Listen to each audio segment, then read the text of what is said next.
Good evening, ladies and gentlemen. I'd like to open the meeting tonight. Nice to see all of you here. The first thing we have is the Pledge of Allegiance, so if you'll stand and join me. The Pledge of Allegiance to the flag of the United States of America and to the republic for which it stands, one nation, under God, indivisible, with liberty and justice for all. Thank you.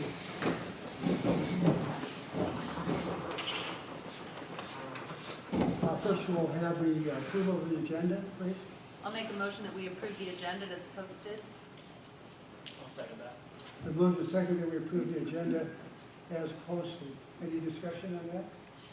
All those in favor of the motion, please say aye. Aye. Aye, that motion is adopted. Next, we have public comment, and we do have a few that we're going to hear that have signed up. Anybody that's here that did not sign up will certainly be invited to speak if they would like to. And the first one on the list is Melinda. Nice to see you again tonight. Thank you for letting me speak. I'm torn because I'm a taxpayer and property owner in Bonner County, and I'm an employee of the school district. And one of my college degrees is environmental biology, so I'm a scientist, I'm research, I want to know, I want to get to the bottom of the scenario, right? But what I want to say right now is I've taken what I've been advised, I've restructured my operating plan, I've reduced my capacity at my school by 30%. We're going to exceed our social distancing requirements. I know that many of my families do not want to have to wear masks. I'm creating a structure for as long as we can. We're going to conduct classrooms outside, which we're very capable of. There's just a few classes during the week that really need to be inside because of technology reasons, but just being able to restructure it, trying to be the gatekeeper to make sure everybody stays healthy, keep my program viable. I'm a little fearful that I may lose a few families temporarily, but I think in the end run, it's all going to come back together and will continue to grow. I currently have over 40 students that want in our program, and tomorrow I'm sending out an email saying there are no new registrations. Thank you for your interest. Please contact me the second week in September and see if something's changed. But right now I have to say no more new students. And especially since I've reduced the attendance to 1 day per week. It's just a challenging time for me right now. But just know that Homeschool Academy is after it. We're going to have dynamic programming again. Thank you. Thank you. Thank you. Next, we have Sherry Tilford. Good evening.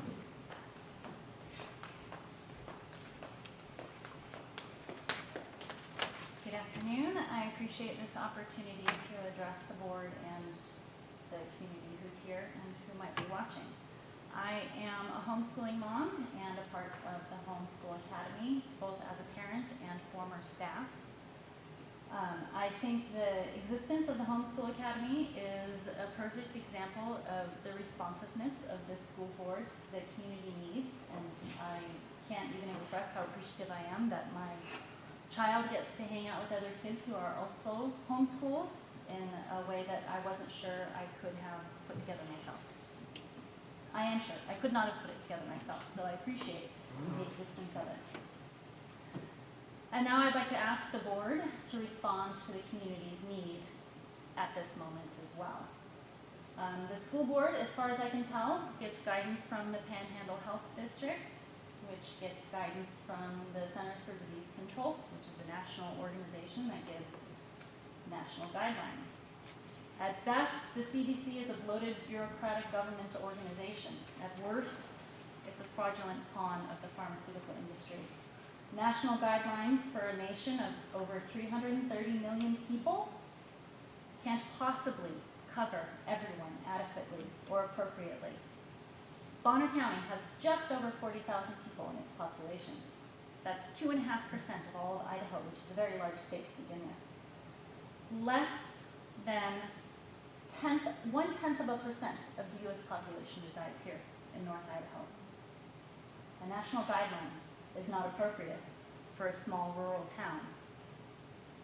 The community needs have to do with keeping children and families in contact, both physical emotional, psychological, and educational contact. The school system is a vital resource for trusted adults in children's lives. There are many families where the school system is absolutely essential to give children the support they need outside the home. Other kids are important for kids. And I know my daughter was just telling me today, I need to see my friends. We've been doing our best, but there are some families who don't want to come out and play yet. Some of you may be familiar with Harry Harlow's experiments with monkeys in the 1960s. For those of you who aren't, I'll just give you a tiny synopsis. He took baby monkeys and he put them in isolation with a choice. Would you like a bottle of milk or a doll to snuggle with? Without fail, the monkeys chose the doll. What does that tell us? We need contact with others. And we don't outgrow that when we're done being babies. Exposure to the world is absolutely essential for a growing immune system. Our immune system is much like a muscle. When not in use, it atrophies. We need to practice our experience with the germs. Not that we have a choice. Our body has more foreign DNA than native DNA. We are absolutely filled, inside and out, with germs, viruses, microbes of all kinds. Some of which we need, some of which don't seem to do any harm, some of which when they get out of balance, they cause havoc.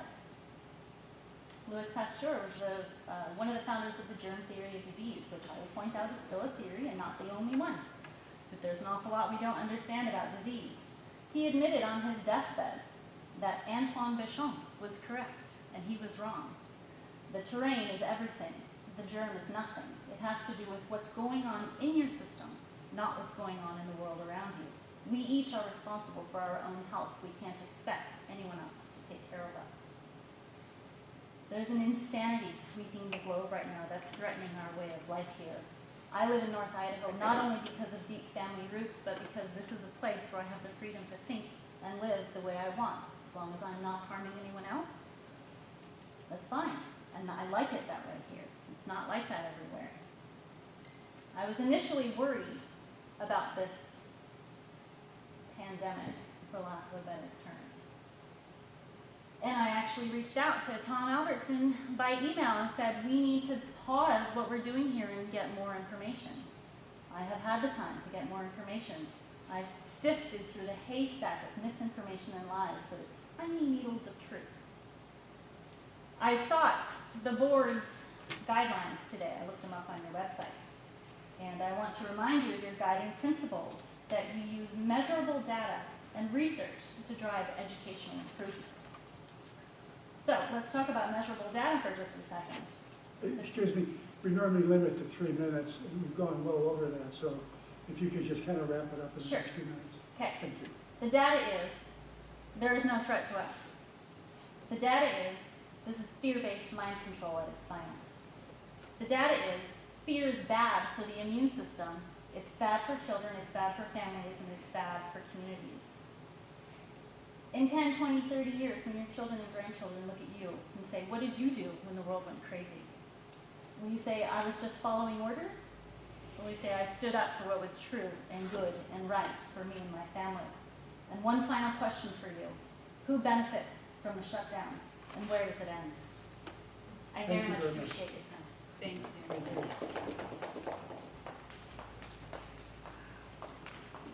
Next, we'll go to information items and reports. And the first thing we have is staff recognition. Yeah. And our superintendent. Is Matt Brass here? Was. Matt had to run back to the district office. Okay. It looks like there was some audio Okay. issues. Well, I wanted to recognize Matt Brass in the technology department. You know, starting in March, when we did go to the soft closure, you know, everybody kind of turned on a dime. It was a different time for sure. No more than any other time in the school district did we rely on some technology, and it was our IT department and the work that they've done in just assisting families, repairing devices, partnering with the Idaho Business for Educators in taking in donated devices, refurbishing those devices, keeping our websites up and keeping our infrastructure running. So there's a Herculean effort by the whole technology department led by Matt Brass, and I'd just like to recognize Matt. So we'll have to give this. Well, when it comes in, we'll send it out. Well, he should be able to watch this Right. on the, Right. say, thanks, Matt. Yeah. Do you want me to text him? Yeah. That's how he Nice responds. going. Exactly. Congratulations. Thanks, Matt. Okay, that's great. Okay, we now have action items. Fall extracurricular activities plan, and we have Chris and And I'm going to pull this up. Again, this is part of our whole reopening plan. And 2 weeks ago, I told you that the purpose of this reopening plan was to keep schools open. And nothing has changed, and our goal is to try to keep schools open. As we read all the time, you know, we're in a category where we're in a position to do that, and that's our goal. With that, Chris is going to talk a little bit about extracurricular activities and the plan that we put together for that. And Chris, I will pull that up here for you if you want to reference it. Sure. I think the board has had it ahead of time. Okay. Thanks, Tom. Thanks, Mr. Chairman. Board, I just wanted to take the opportunity to say thanks for number one, allowing us to continue and consider having activities this fall. I know that in other school districts that's been a continuing discussion. Other local school districts have pushed off 2 weeks to a month to maybe not even be able to be involved in activities. So thank you for giving us the opportunity to do that.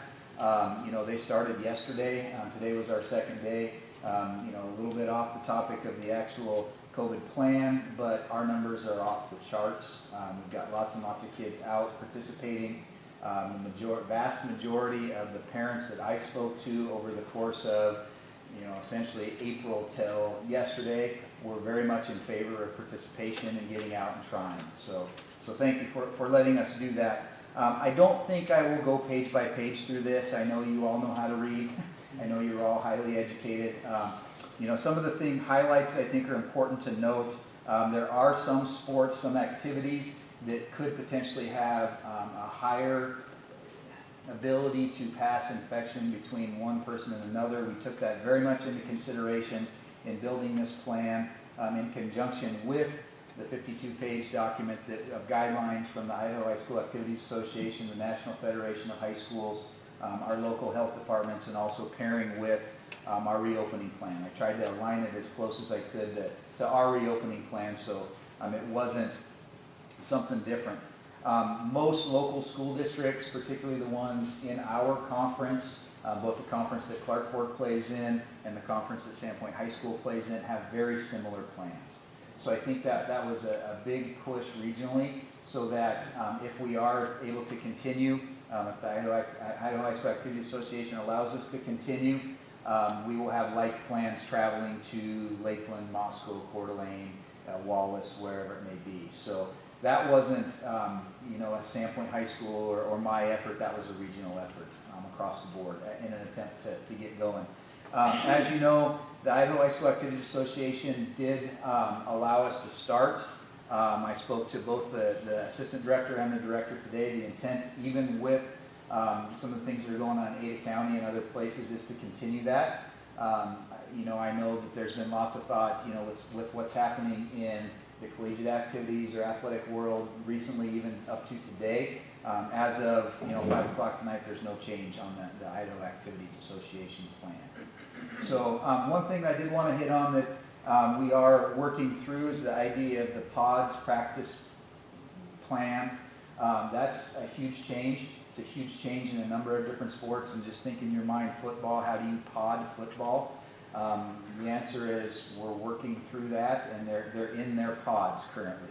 So, offensive line, defensive line, receivers, backs, all those different groups, they are podded. They're doing the same thing in volleyball, they're doing the same thing in soccer, they're doing the same thing in those sports. So I believe that's kind of the best practice as we're planning on opening. Obviously, if we move into yellow or red, as we progress, these things will change, getting progressively more stringent. So I'll let you guys look through the specific sports. The questions that I get most commonly, are we going to reduce the number of fans in the stands? And the answer is we are going to try our best to socially distance as per the recommendations of the health department. The question I get is, what are we going to do at Memorial Field when we, have our first home football game on August 28th, and we got a brand new field and we got a brand new everything? Is it going to be 4,000 people down there? And the answer is no. The city's going to come in and they're going to eliminate some of the seating inside of the stadium. So we're going to do our best to try and socially distance. The other question that I continually get is the expectation of masking. Where we are currently is we are having all employees, all coaches, athletic administrators, when they are around kids, we're masked up. And when they're coaching, they're masked up. We're not having the kids wear masks when they're actually in the competition or in the activity, but they are when they're in the locker rooms, they are when they're in the weight room, they are when they're gathering, they're socially distanced in those places. They're wearing them when they're going to activities and when they're coming from. We're going to expect that when they travel. We're going to expect that when they're on school district transportation. So I feel like it's a fairly well put together plan. I know it's a fluid plan. I mean, we're in a world right now where we have to adjust daily. So I appreciate any feedback, and if you guys have any questions for me, I'm happy to answer those. Well, I think you've done a great job. We certainly appreciate the work that really went into it. And it's really a common sense approach. I mean, I really appreciate that. Yeah, thank you. And there may be changes, fluctuations as the season goes on, and adjustments. But anyway, thank you for a good job. Thank you, Mr. Chairman. Appreciate it. Yes, Jody? I have one quick Yeah. question, and it has to do with the waiver. Mhm. There's, I included the waiver Yes. in your packet. it is, and in fact, I think Tom just flipped through and saw it. It's like the third page down. But anyway, there's a consent, and I hereby do not consent to the disclosure. If students do not consent to the disclosure, are they asked not to practice? We are considering under the recommendation of legal counsel that they would not be involved in activities following that if they didn't. Right, consent. it's on that page right there, Tom. So, okay. So it's part of, we put it in as part of our overall paperwork package, the same as the physical, the Yeah. same as your insurance card, and Okay. we're treating it as such. Okay. And we've I just wasn't had, totally sure. overwhelmingly positive response. That families are willing, okay. Yeah. Thank you. That was my Gary? question. I think it's a great plan. Thank you. Can you be a little more specific in what is a pod? How many students are in a pod? Well, we're trying to keep the pods between 6 and 8 right now. It depends on what research you read. Some pods say 9, some pods say go to 15. We're trying to keep it between 6 and 8 right now because that works the best for practice planning. So you don't have enough coaches for every 6 to 9 No, athletes. they're doing the very best they can. We're doing a lot of, rotation of skill groups. So they're always supervised, there's always something there. When we're combining practices, and I'll use soccer as an example, there's 3 coaches there for 30 kids. So, they're at about 10 per pod, so they're close. So what do you do about scrimmages? Do you have practice scrimmages? We're doing them in short, if you read in it, we're doing them in short, so they can come together for 9 minutes. And then they're potting again. So that was the recommendation of our health department. So tell me about the competition schedule. I think it said local competition. Is that the teams in the Intermountain League here in North Carolina? Inland Empire League. Inland Empire League, yes. So, yes, we're focusing on local competition at this point. We do have one on our overall big master schedule at Sandpoint High School. We do have one school that's traveling. Minico's coming. It's only a non-local competition, but we did, and in part, Gary, to be honest with you, it was because Washington bailed. We don't have any other schools to play, but we are limiting to local competition. For us anyways, that's the Inland Empire League and Minico coming to us. So, but we're not traveling outside of the region. Have you had to curtail the schedule in some sports? A number of Mr. Miles, have I had to curtail the schedule? I've never heard you mention anything. It's hourly. It's hourly. I guess I would just like to speak of the purpose of extracurricular activities, much like the speaker spoke, is that today that Kids are social, we're all social, they need to be active. Whether, Gary, we don't know if we're gonna play a game this year, but what we know is what they're doing this week, and we can keep kids healthy, and they can participate, and they do everything safely that they can to try to continue that. It's worth it for those kids, and it's really, people talk about the social emotional learning. To me, we're not meant to be in isolation. So we're gonna really looking at the season, we'll take it week by week. We could have a game scheduled in volleyball where the visiting team can't come because they may have a COVID-19 positive, and we just won't have a game. So again, really looking at the purpose of extracurricular activities is that physical activity, the teamwork, and the social interaction.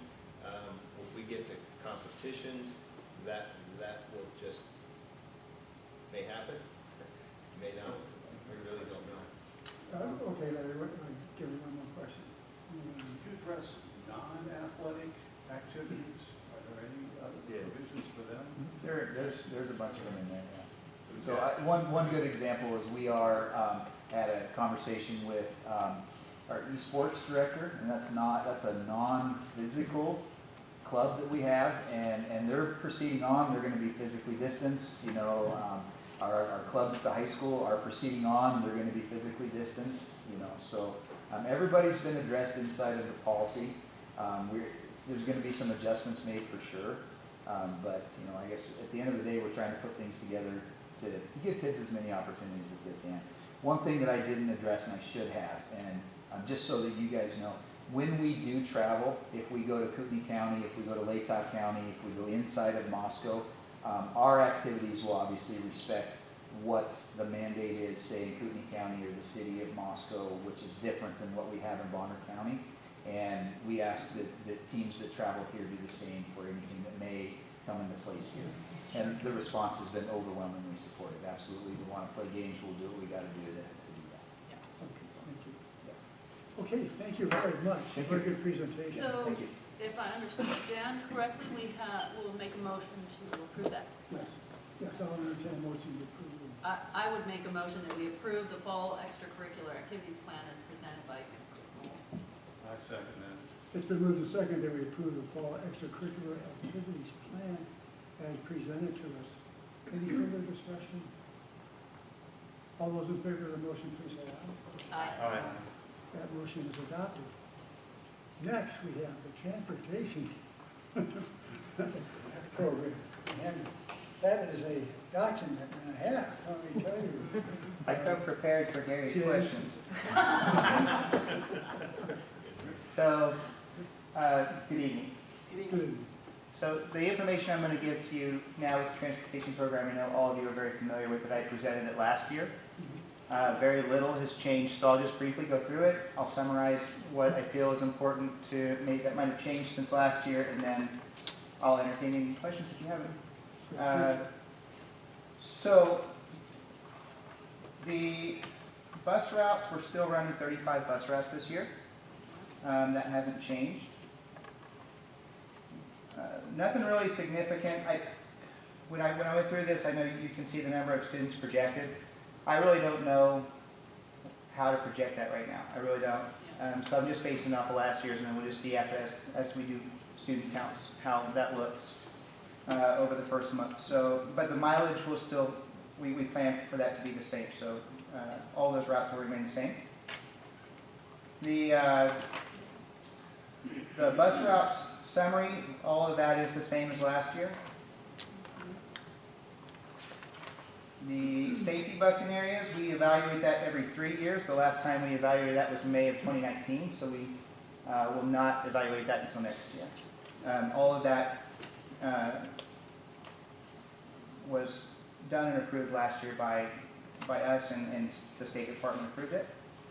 For school bus turnaround locations, we've made one change from last year, and that is Whiskey Jack and Marymount Beach. We used to turn around at Whiskey Jack Circle, and there was some concern about some road wear where we were turning right there. So we moved it up one road because that was a gravel road versus an asphalt road. So we did add that to our Kootenai area. Turnaround. The daycare facilities are the same as last year. We still do those. And the in-lieu, we project 6 this year. I will say that as far as in-lieu go, the question might arise, say, if someone's not comfortable riding a bus, can they qualify for in-lieu because of COVID? The answer to that, the State Department said no. So we will not accept in-lieu applications due to COVID-19. And so that's kind of a summary. Like I said, the information from last year to this year hasn't changed a whole lot, but if you have any questions, I'd be happy to answer them.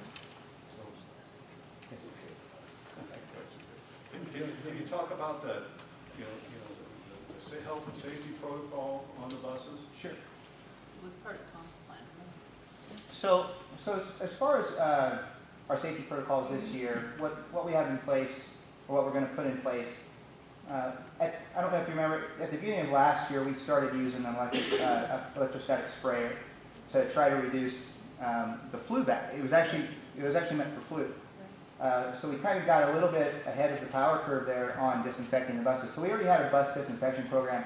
When COVID-19 started appearing, we ramped that up and we started doubling up on that. And now we have another product called QT Plus, which we'll be using as well. So they'll be added to our post-trip inspection. So every time the bus comes in from a run, they'll disinfect that as part of the post-trip inspection. So that's going to be twice a day that those buses will be disinfected. As far as spacing goes, social distancing can be difficult on a bus. We have 35 routes to consider, and we used to haul 1,000 students. I'm not sure what the count's going to be this year. About 16 of those, if we were to do one student per seat, about 16 of those routes wouldn't be able to do that. And so we're going to try to seat families together when possible and try to do as much of that as possible. But if we can go one per seat, we'll definitely space the bus out and do that. We're also going to load from back to front, and then we'll unload from front to back to kind of avoid all that bypass that we used to do before this happened. Yeah. Yeah. I have a quick question. With the altered schedule of the day, is it still that elementary gets out a little ahead of middle school, high school, so that the bus route still goes the same way it would, just moved forward? That's correct. Yeah, I'm working with Brian and Tom, and we're working on that to make it so it's really going to be more like an early Wednesday. Early release. So Yeah, that's, some yeah. families have asked me, and I've been like, yeah, I have this schedule from Tom, but I still feel a little hazy on what that means Right. bus-wise. But basically tell them it looks like an early release Wednesday. We addressed that today. In fact, we were just in that discussion today, and we said we're going to work through that. It should look like an early release. Okay. Yeah. That was my only question. Do you have how about number of bus drivers? Are you pretty well set with a lot of returnees and fill the So- bus up there? So as far as attrition goes, I have 0 from last year. I don't have anyone coming up to me other than I've had one concerned driver who I spoke with today, and we talked it through, and I think he feels a lot better knowing that we have protocols that are going to be in place. But as far as attrition goes, I believe starting the school year, and we'll know more on August 25th when we do our pre-service training. But yeah, I believe we'll be good on buses or bus drivers, and we are going to be training. I believe we have 5 new trainees that are going to start training too. How long is the training for a new hire? So it depends a lot on the hire, because the behind the wheel training is what really takes the time. We don't want to send anybody out on the road until we know that they can do it behind the wheel. But I would say, if you had to take a guess, I'd say you're looking at maybe 20 hours of classroom and probably another 20 hours of behind the wheel before we can really make that assessment. So it's about 40 hours of training. And you do all that training yourself? We do. So do drivers come to you with their CDL, or do you help them earn their Either CDL? way. They're all return drivers. Well, either way, if we have a new hire, we have people coming with CDLs and they say, hey, I've got my Class B or my Class A, and we just put them through our State Department training and our classroom and get them on board. But we also have people that come there with just a Class D, and they'll say, hey, I've never driven anything bigger than a small car, and we train them up. But you don't, but school buses don't have air brakes, do they? They do. And they do? Yeah. Yeah, so we'll get them the Class B with the passenger endorsement, the school bus endorsement, and the air brake restriction lifted. Great, thank you. Any other questions? Well, I will entertain a motion to pass this reentry plan by the city I'll make that motion. transportation program. I'll make that motion to adopt the transportation plan as presented. And handbook, please. Oh, I haven't done it. Transportation program and handbook. Oh, so we need to wait and look through. It could be separate, I don't know. You can do that separate, sorry. Okay, Okay, so I'll second that motion to approve the program as presented. it's been moved and seconded that we approve the program as presented. Any further discussion? All those in favor of the motion, please say aye. Aye, that motion is adopted. Thank you. Okay, thank Now you. it's handbook. So the handbook update, which is in your packet, the Transportation Department handbook is our policy. It's kind of our everything we follow kind of book, adopted by you in 2012. And that's been 8 years now, and we took a hard look at it this year and said we need to, things have changed, terminologies have changed. We've got some lessons learned, some better practices, and so we went through the book and we made a lot of clerical terminology changes. As far as policy goes, the only big piece that got changed was a piece in the discipline area, the student management piece, and that was because we've just learned some lessons through the last, I would say, 6 years that said, there's a few better things we can do in that. So we made those changes in that policy, and if you saw that, then you would understand that. And I can answer any questions on this handbook. And you moved the whole job description piece to the HR. We did, yeah, because That makes sense. because it gets updated regularly, and we'd have to get this approved every time it changed. Mhm. So we just moved it out of there. Very good. Any further questions? In that case, I'll entertain a motion to approve the handbook as presented. I'll make that motion to approve the transportation handbook. Second. Been moved and seconded, we approve the transportation handbook as presented to us. Any further discussion? All those in favor of the motion, please say aye. Aye. Aye. That motion is adopted. Thank you very much. Thank you very much. Thank you. Appreciate it.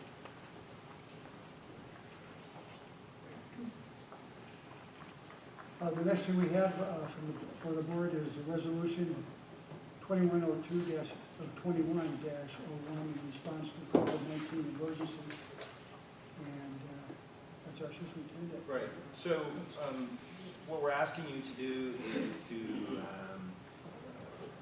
pass this resolution today. And what this resolution does is, due to COVID, during just the pandemic time, give some leeway to some board policies, instead of us going through all of the board policies and making the adjustments that we would need that may not pertain to what's happening during the pandemic. I can give you one example that there's a board policy 5211 on teachers' prep time. So it would be something that we could go through all the 5,000 series, all the 4,000 series, all the 3,000 series, all the 2,000 series, and make any adjustments that would be needed to those board policies during a shortened class time, teachers' prep time, and what this resolution does is allows that to happen at one time to give leeway, knowing that this is not permanent, but it would be just during the time of pandemic. So that is the quick version of what this resolution does. So, excuse me.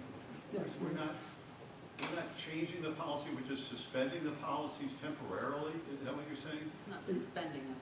It's allowing this to override them. Right. Yeah, it's to respond to the virus, so that we don't have to go in and request an exception on every little thing. It kind of covers it all. If one of our board policies is in conflict with what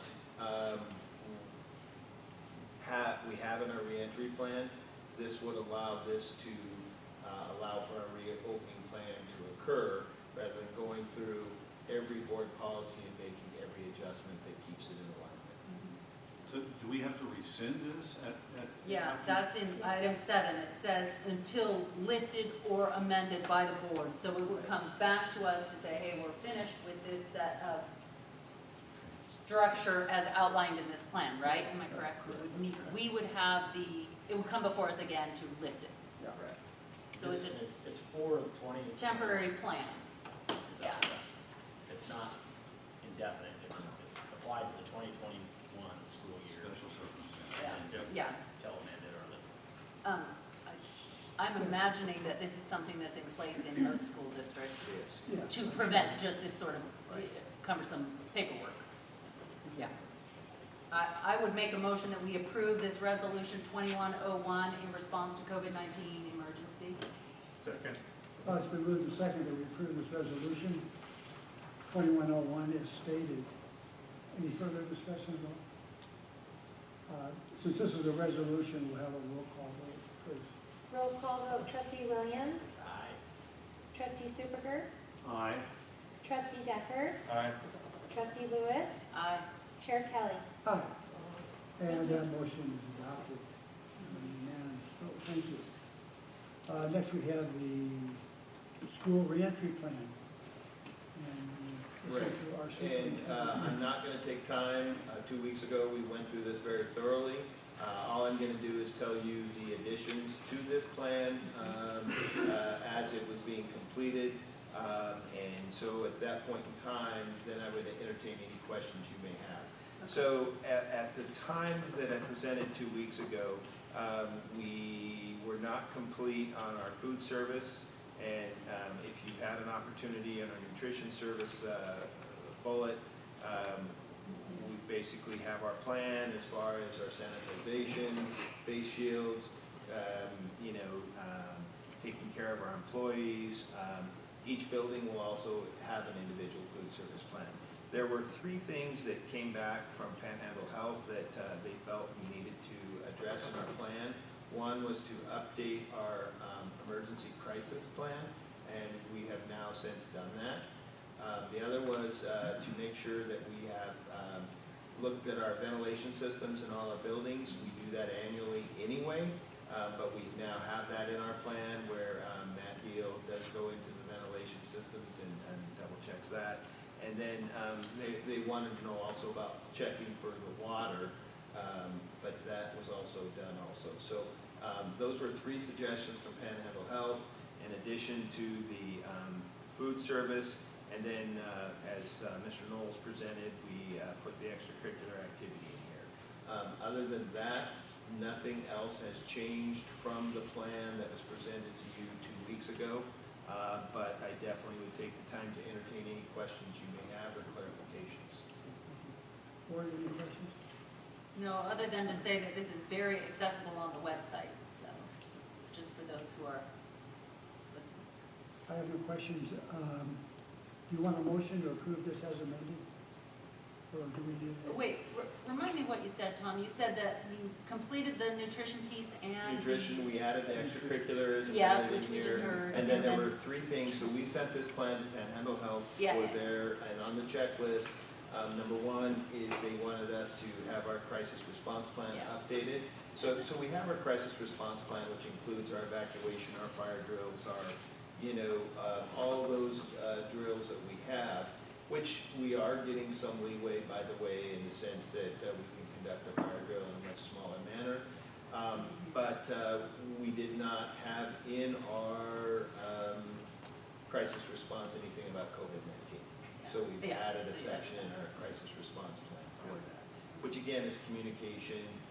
And I was seeing if it was in this document somewhere, but it's No, not in this, it's it's in not. our crisis It's response. in our crisis document. response. Now I understand where that is. Thank you.